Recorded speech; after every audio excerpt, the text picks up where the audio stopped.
All right, let's get right into it. We are talking about what is, without a doubt, one of the most critical and potentially explosive situations on the entire planet. This is a place where a local fight could spark a global fire.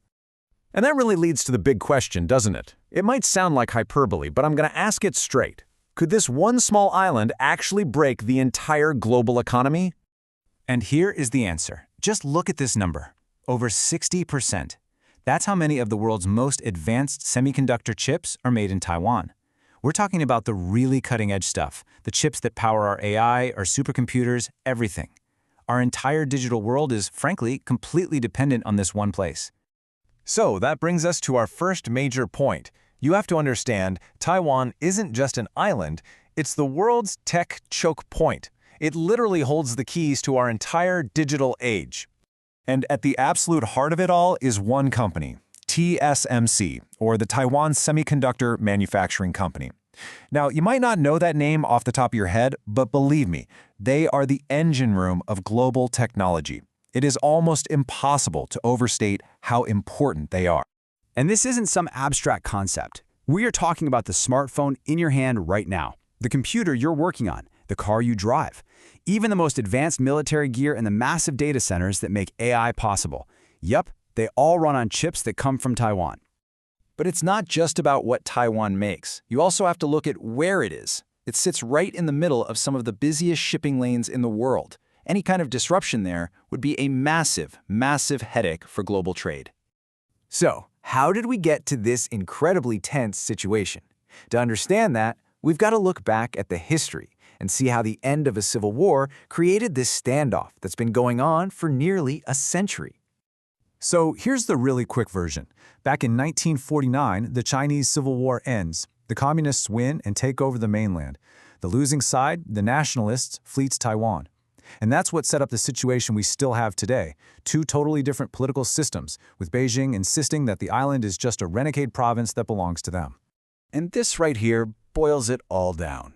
From Beijing's perspective, Taiwan is a breakaway province that must be brought back into the fold, even if it means using force. But from Taipei's point of view, Taiwan is already a functioning, self-governing democracy, and its people should get to decide their own future. They're not even on the same page. And you know what makes this even more complicated is that over the years, a unique Taiwanese identity has really taken hold. A lot of people on the island today don't see themselves as Chinese, they see themselves as Taiwanese. And that just deepens the divide.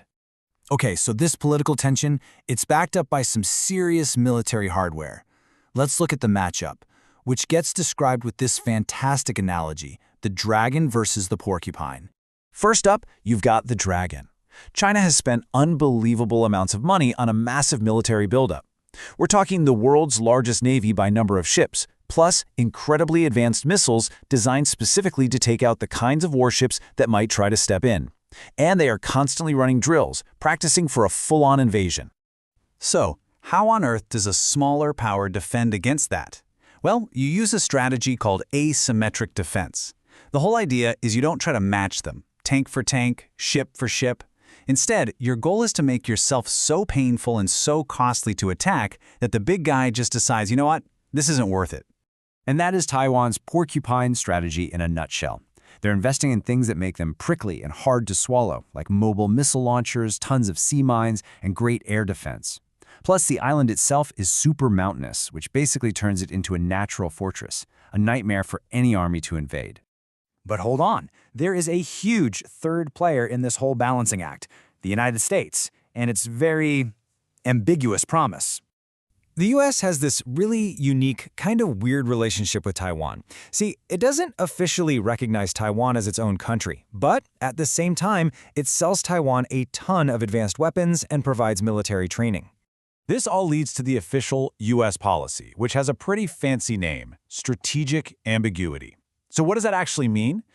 It means Washington has, for decades, been deliberately, intentionally vague about whether or not it would actually send troops to defend Taiwan if China attacked. It's a policy that's designed to cut both ways. On one hand, it's supposed to keep China guessing, raising the risk for them if they decide to attack.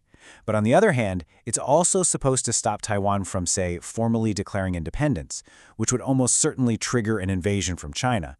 It's a very delicate dance. But here's the problem. That long-standing, delicate balance is under some serious strain right now.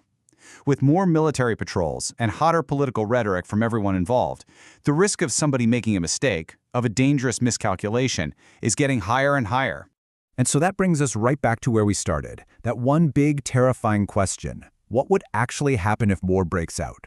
Well, the consequences would be like a tidal wave, washing over the entire globe. Just think about it like a chain reaction. Step 1, the supply of those vital microchips stops. Dead. Industries everywhere, from tech to cars, would be crippled almost overnight. Step 2, that shock hits the financial markets, almost certainly triggering a global market crash and a horrible recession.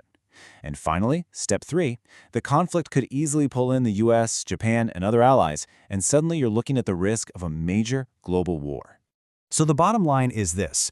Even a short conflict, just a few weeks, would have absolutely devastating and long-lasting effects. No corner of the global economy, no part of our international security would be left untouched. Which leaves us with the ultimate question, doesn't it? In our deeply interconnected world, where the stakes are this high, can deterrence and diplomacy actually work? Can they stop this